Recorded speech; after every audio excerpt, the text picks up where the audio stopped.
에스겔 11장 1절에서 4절. 그때 주의 영이 나를 들어 올려서 여호와의 전 동문 곧 동양한 문에 이르시기로 보니 그 문에 사람이 25명이 있는데 내가 그 중에서 아술의 아들 야사냐와 분하의 아들 블라다를 보았으니 그들은 백성의 고관이라. 그가 내게 이르시되 인자야, 이 사람들은 불의를 품고 이 성 중에서 악한 꾀를 꾸미는 자니라. 그들의 말이 집 건축할 때가 가깝지 아니한즉 이 성읍은 가마가 되고 우리는 고기가 된다 하나니, 그러므로 인자야, 너는 그들을 쳐서 예언하고 예언할지니라.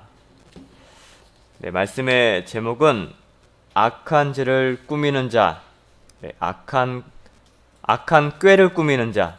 2절 말씀에 보면 악한 꾀를 꾸미는 자라는 말씀이 있습니다. 이 말씀에 근거해서 오늘 말씀의 제목은 악한 꾀를 꾸미는 자입니다. 1절에 보면 지금 에스겔이 이제 주의 영에 이끌려서 성전 바깥들의 동문으로 지금 이동했음을 알 수가 있습니다. 그리고 그곳에서 25명의 사람들을 이제 보게 됩니다. 그들은 유다 백성들의 고관이었습니다.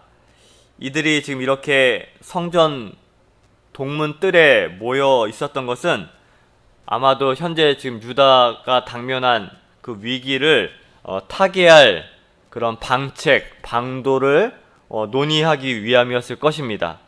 그런데 하나님은 이 25명의 이 고관들에 대하여 2절에서 보면 이 사람들은 불의를 품고 또 이 성중에서 악한 꾀를 꾸미는 자이다, 이렇게 지금 말씀하고 있습니다.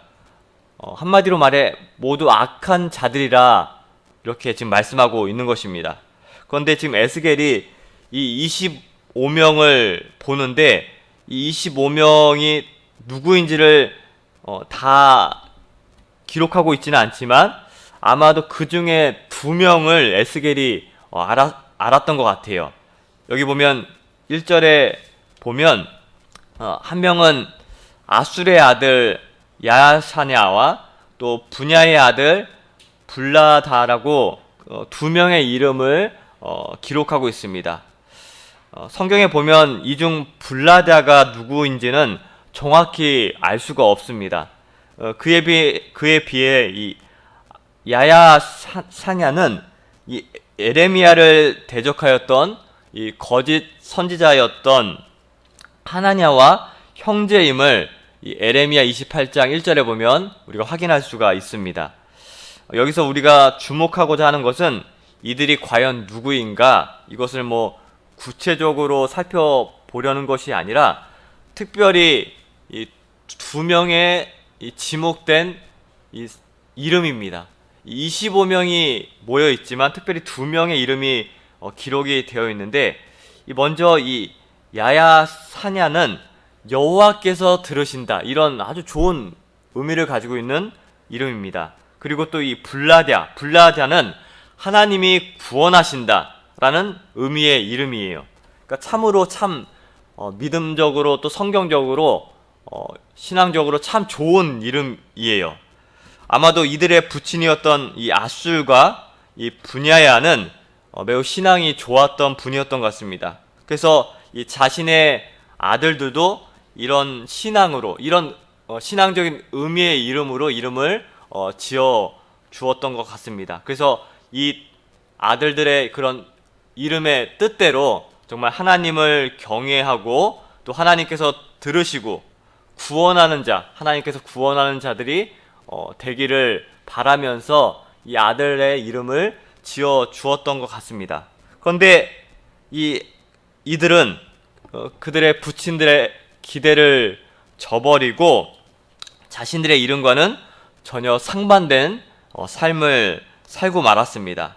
그래서 오늘 말씀에 나온 대로 불의를 품고 악한 꾀를 꾸밈으로써 하나님께서 들으시는 자들이 아니라 하나님께서 버리시는 자가 되었고, 또 하나님께서 구원하시는 자가 아니라 하나님께서 멸하시는 자가 되었던 것입니다. 그래서 실제로 11장 13절에 보면 11장 13절에 보면 이 블라다는 그의 이름과는 완전히 상반되게 하나님의 심판을 받아 갑자기 이제 죽게 됩니다. 멸절하게 되는 내용이 또 11장 13절에 이렇게 기록이 되어 있습니다. 그래서 이 아야 사냐에 대한 기록은 더 이상 나타나지 않았지만 블라다와 같이 어떻게 그의 인생이 끝이 되었는가 성경에는 기록되어 있지 않지만 아마 아야 사냐도 이 블라다와 같이 비극적인 최후를 맞지 않았을까 우리는 그렇게 추측을 합니다. 아마도 그들의 아비인 이 아술이나 또 분하야는 자기 자식들에게 이름을 지어주면서 이러한 결과를 맞이했을 것이라고는 전혀 상상하지 못했을 것입니다. 아마 이런 신앙적인 이름을 지어주면서 또 이 이름의 뜻대로 그렇게 신앙적으로 정말 하나님을 경외하면서 자라나기를 분명히 기대했을 것인데 이처럼 부모들은 아주 특별한 경우가 아니라면 자기 자녀들이 정말 훌륭한 사람들이 되기를 바라면서 또 신앙적으로 잘 성장하기를 바랄 것입니다. 그러면서 이름도 그런 참 심사숙고하면서 지어주지 않습니까? 그런데 그 잘 지어준 이름대로 또 그 이름의 뜻대로 그 자녀들이 성장하면 얼마나 참 기쁘겠습니까? 또 그 이름대로 그 자녀들이 산다면 얼마나 정말 좋겠습니까? 그런데 많은 사람들이 이 아야 사냐와 블라다처럼 자기 이름의 의미대로 사는 사람은 극히 드물고 전혀 상반된 완전히 다른 사람을 사는 사람들이 너무나 많다는 것입니다. 부모들이 그들을 볼 때 얼마나 안타까웠겠습니까? 또 그 이름과 전혀 다른 삶을 사는 모습을 볼 때 얼마나 또 그 인생이 비극적이었습니까? 실제로 이 두 사람의 인생이 얼마나 비극으로 끝나요. 그런데 우리가 이러한 말씀을 통해서 알 수 있는 것은 바로 하나님께서 우리에게 지어주신 이름이 있다는 것입니다. 아버지들이 또 부모들이 자기 자녀들에게 신앙적인 좋은 의미의 이름을 지어주는 것 같이 하나님께서도 우리 아버지신 하나님께서도 우리에게 그런 기대를 가지시고 지어준 이름이 있다는 것을 우리는 반드시 기억을 해야 되겠습니다. 그 이름이 바로 성도예요. 성도. 저와 여러분에게는 바로 하나님께서 지어주신 이름, 이 성도라는 이름을 가진 존재들인 것입니다. 이 성도의 뜻은 본래 거룩한 무리의 뜻입니다. 거룩한 무리. 그래서 이 성도라는 것은 이 하나님의 백성들, 하나님의 자녀들을 전체를 나타내는 이 호칭이지만 또 이것이 각자에게 주어질 때는 거룩한 백성, 거룩한 자 이런 뜻을 가지고 있습니다. 그러니까 하나님 아버지께서는 우리들이 거룩한 자가 되기를 바라시면서 저희들에게 이 성도라는 이름을 다 부여하셨던 것입니다. 그렇기 때문에 우리가 이 성도라는 귀한 이름을 부여받은 것 이거 참으로 감사한 일이다. 이것을 깨달아야 하는 것이에요. 그런데 우리가 성도라는 이름을 다 가지고 있지만 부여받았지만 그렇다고 해서 우리의 미래가 이름이 부여받았기 때문에 밝은 미래이다. 그렇게 된다는 것은 사실 모르는 일입니다. 우리가 아무리 성도라고 불린다고 해도 그 이름대로 또 하나님의 기대대로 살지 못한다면 오늘 나온 이 25명의 그 고관들과 같이 그 비극이 어떠할지 우리는 알 수가 없는 것입니다. 그렇기 때문에 저희들은 하나님께서 우리에게 이 거룩한 이름, 성도라는 이름을 우리에게 부여하셨는데 그 하나님의 기대와 마음을 잘 헤아려서 그 이름에 부끄럽지 않은 삶, 또 그 이름대로 참으로 거룩한 삶을 사는 저희들이 되어야 하는 것입니다. 또 2절 말씀을 계속 이어서 보면 2절 말씀에 보면 그가 내게 이르시되 인자야, 이 사람들은 불의를 품고 이 성중에서 악한 꾀를 꾸미는 자다, 이렇게 말씀하고 있어요. 여기 25인의 고관들에 대하여 불의를 품고 이 성중에서 악한 죄를 꾸미는 자라, 이렇게 하나님께서 평가하고 계십니다. 도대체 이들이 어떤 악한 꾀를 꾸몄을까? 어떤 불의를 꾸몄을까? 좀 궁금한데요. 지금 유다 고위 관료들 25명들의 대부분의 그런 정책이, 생각이 무엇이었냐면 반바벨론, 친애굽적인 정책을 생각하고 있었습니다. 그래서 여기 성전 동문에 모인 것은 어떻게 하면 애굽을 의지해서 이 바벨론의 속박으로부터 벗어날 수 있을까? 그것을 논의하기 위해서 지금 모였던 것입니다. 그래서 이러한 이들의 계획에 대해서 하나님께서는 불의하다, 악한 꾀다, 지금 말씀하고 있는 것이에요.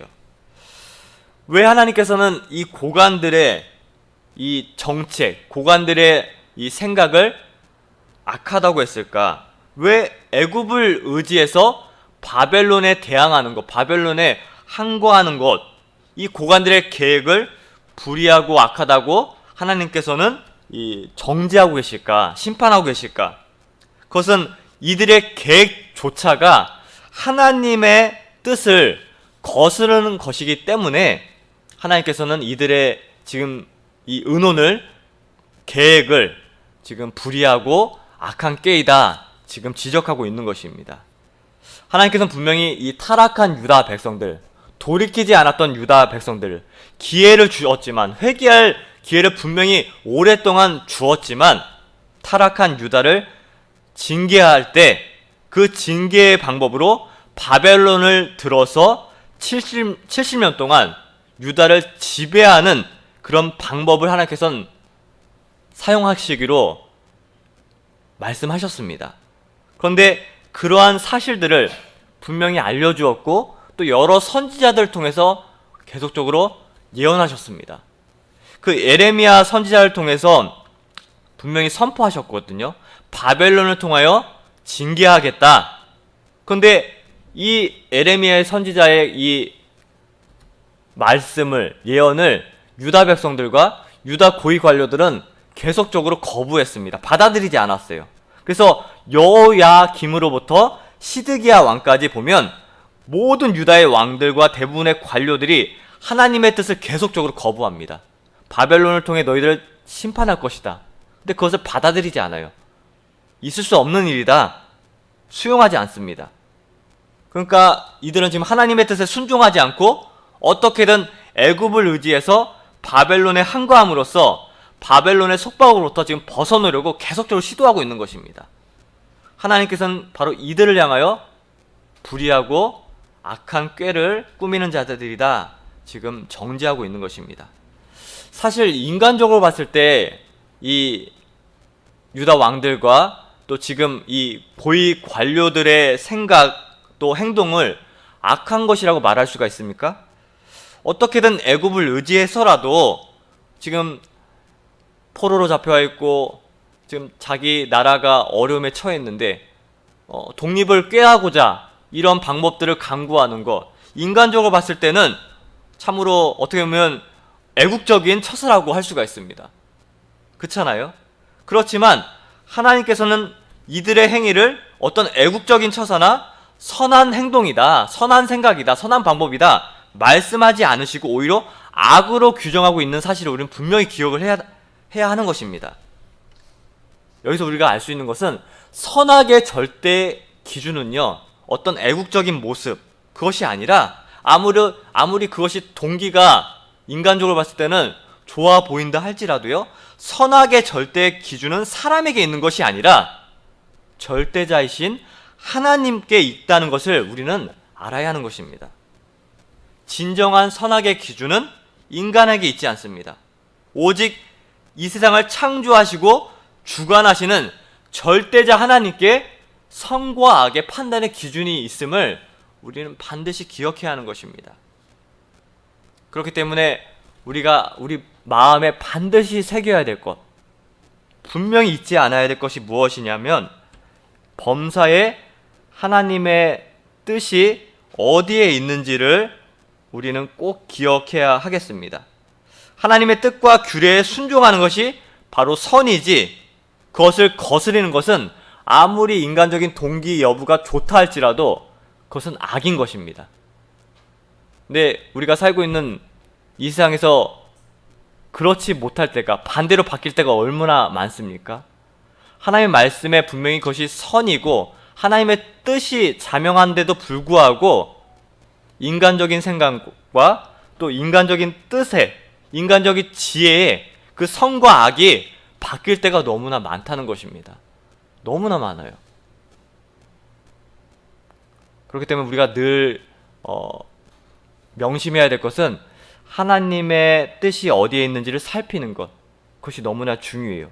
아무리 사람의 지혜, 사람의 생각, 사람의 뜻, 또 사람이 내세우는 형편에 맞추어서 생각하고 결정할 때가 많이 있지만 그것이 옳아 보인다 할지라도요, 하나님께서 인도하시는 그 환경과 하나님의 말씀에 맞추어서 비추었을 때 그것이 옳아 보인다 할지라도, 인간의 뜻에 부합된다 할지라도 하나님의 뜻과 하나님의 인도하심에 맞지 않다면 그것은 절대로 선이 될 수가 없습니다. 그것은 하나님께 심판받을 꾀에 불과하다는 사실을 우리는 분명히 기억해서 하나님의 말씀을 구하며 하나님의 뜻을 정확히 분별하여 깨달아 알게 해달라고 우리는 늘 기도해야 하는 것입니다. 그러할 때 우리는 비로소 우리의 삶이 절대 선이신 하나님의 그런 영향 가운데 있어서 하나님의 뜻과 하나님의 선한 것, 온전한 것으로 인도받을 수 있는 것입니다. 그래서 늘 기도하실 때마다 하나님의 뜻을 분별할 수 있게 해달라고, 또 하나님의 뜻대로 따라갈 수 있게 해달라고 우리는 기도해야 하는 것입니다. 또 3절 말씀을 보면 그들의 말이 집 건축할 때가 가깝지 아니한즉 이 성읍은 가마가 되고 우리는 고기가 된다 하나니, 이렇게 말씀하고 있습니다. 그러면서 4절 보면 인자야 너는 그들을 쳐서 예언하고 예언할지니라. 이 3절 말씀은 어떤 의미냐면, 여기 보면 집 건축할 때가 가깝지 아니한즉 이 성읍은 가마가 되고 우리는 고기가 된다, 이렇게 말씀하고 있는데, 이 말씀은 이들이 지금 에레미야가 예언했던 말씀, 에레미야가 선포했던 말씀을 지금 반박하기에 내뱉은 말입니다. 그러니까 에레미야가 어떤 말씀을 했냐면, 바벨론 포로로 끌려간 이들에게 너희들이 거기서 포로로 끌려가서 그 바벨론에서 집을 짓며 또 텃밭을 만들고 열매를 맺을 것이다. 그러니까 바벨론의 포로로 끌려갈 것이다. 그렇게 에레미야 선지자가 예언을 했습니다. 그런데 이들은 지금 그러한 일들이 일어나지 않을 것이다. 설령 일어난다 하더라도 지금 일어날 일이 아니고 아주 먼 미래 이야기고, 적어도 지금은 예루살렘이 이 외적의 침략에서 벗어날 수 있을 것이다. 그렇게 지금 예루살렘 고관들이, 유다 고위 관직들이 지금 얘기하고 있는 것입니다. 아울러 지금 당시 성전의 동문에 모인 이들이 이 성읍은 가마가 되고 우리는 고기가 될 것이다, 이렇게 말하고 있는데, 이것은 예루살렘에 거하는 자들이, 유다 백성들이 보호를 받을 것이다, 보존을 받을 것이다, 바벨론의 그런 침략으로부터 우리가 벗어날 것이다, 이렇게 지금 얘기하고 있는 것입니다. 이 성경에서 보통 이 가마는 일반적으로 이 형벌이나 심판을 상징할 때 쓰이는 단어인데, 여기서는 이 가마는 고기를 보호하는 그런 든든한 보호막으로 지금 사용되고 있습니다. 비유되고 있습니다. 그러니까 지금 25인의 고관들은 아직은 절대로 예루살렘이 멸망하지 않을 것이다. 그리고 예루살렘에 있는 자신들은 안전하게 보존될 것이다, 보호받을 것이다, 이렇게 지금 여전히 그렇게 생각하고 있는 것입니다. 25인의 고관들이 무슨 근거로 이런 지금 예루살렘의 멸망의 때가 이르지 않았을 것이다, 이렇게 자신하며 확실하게 여기고 나아갔는지 우리가 알 수는 없지만, 아마도 당시에 거짓 선지자들을 통해서 들은 그런 잘못된 그런 내용들을 그들이 받아들였던 것입니다. 에레미야나 또 다른 참된 선지자의 그런 심판된 메시지는 받아들이지 않고 거짓 선지자의 내용을 그들이 받아들였던 것입니다. 그러니까 우리가 분별하는 것이 너무나 중요해요. 이 잘못 분별하고 잘못된 가르침을 받고 나아갔을 때는 정말 전혀 상반된 비극적인 길을, 또 하나님의 뜻과는 전혀 다른 인생을 살 때가 많다는 것을 우리가 기억을 해야 하는 것입니다. 그래서 오늘 말씀을 통해서 우리가 하나님의 때를, 또 하나님의 뜻을 분별하는 것이 너무나 중요하다는 사실을 기억을 해야 하겠습니다. 그래서 오늘 말씀을 통해서 하나님께서는 우리에게 주신 성도라는 그런 이름이 있다. 그 성도에 걸맞는 우리가 삶을 살아야 한다. 그런 교훈을 받았고요. 또 그 취지가 어떠하든지, 또 그 명분이 어떠하든지 하나님의 말씀을 어기는 것은 그것이 바로 죄악이다. 꾸미는 꾀이다. 그것을 기억을 해야 됩니다. 인간적인 생각, 인간적인 뜻, 그것이 아무리 좋아 보여도요, 옳아도요, 하나님의 뜻에 거슬른다면 그것은 절대 선이 될 수가 없습니다. 하나님의 기준에 맞는 것이 선이다. 하나님의 말씀에 맞는 것이 선이다. 거기에 선과 악의 기준이 하나님께 있다는 것을 우리가 명심해야 하겠고요. 세 번째로는 이 만유의 주권자이신 하나님만이 인생의 때와 시기를 정하신다는 것을 기억을 해서 어떤 인간이 계획하는 거 아닙니다. 고관들이 이것이 우리가 이렇게 방도를 정해 나아가면 우리가 승리할 수 있다, 구원받을 수 있다. 인간에게 모든 것이 있는 것이 아니라 만유의 주권자이신 하나님에게 모든 것이 있다는 것을 인정하고 나아가는 것이 참으로 살 길이며, 또 하나님의 긍휼을 얻는 지혜로운 하나님의 백성이 될 수 있다는 것을 깨달아서 오늘 이 세 가지 교훈의 말씀을 잘 기억하시면서 기도하는 저희들 되었으면 좋겠습니다. 말씀 나가면서 잠깐 기도하겠습니다. 하나님, 참으로 인간이 얼마나 악하고 또 여전히 자신이 얼마나 교만한지를 모르며 사는 인생인 줄을 우리가 이 25인의 고관의 모습과 또 왕들의 모습을 통해서 엿볼 수 있음을 알 수가 있습니다. 하나님, 저희들도 이 25인의 고관처럼 여전히 하나님의 뜻과 하나님의 말씀은 깨닫지 못하고 인간의 생각과 인간의 지혜로 어떻게든 인생을 개척하며 어려움을 타개하고 나아가려고 하고 있습니다. 하지만 하나님, 아무리 결핍이 있고 또 상처가 있고 흉터가 있다 하더라도 그곳에서 하나님의 뜻을 분별하며 나아가는 것이 얼마나 중요한지를 저희가 알 수가 있었습니다. 하나님, 저희들 매 환경 가운데 하나님의 뜻을 분별할 줄 아는 지혜로운 자들 되게 하여 주셔서 우리의 계획과 우리의 결정으로 나아가는 것이 아니라 어떤 환경 가운데서도 만유의 주권자이신 하나님만이 우리 인생의 주인이심을 깨달아 하나님의 때와 하나님의 시기를 온전히 따르며 나아가는 저희 모두가 되게 하여 주시옵소서. 이번 한 주도 저희 교회를 지켜주시고 또 교회에 속한 모든 하나님의 백성들을 보호하여 주시옵시고, 우리의 보호자는 하나님이심을 깨달아 하나님께 모든 것을 맡기며 나아가는 저희 모두가 되게 하여 주시옵소서. 한 주간 교회 건축도 순적하게 진행되게 하여 주시옵시고, 또 많은 환우들이 있사오니 하나님께서 어려움 당한 많은 하나님의 백성들을 지켜 보호하여 주시옵소서. 감사드리오며 예수님의 이름으로 기도하옵나이다. 아멘.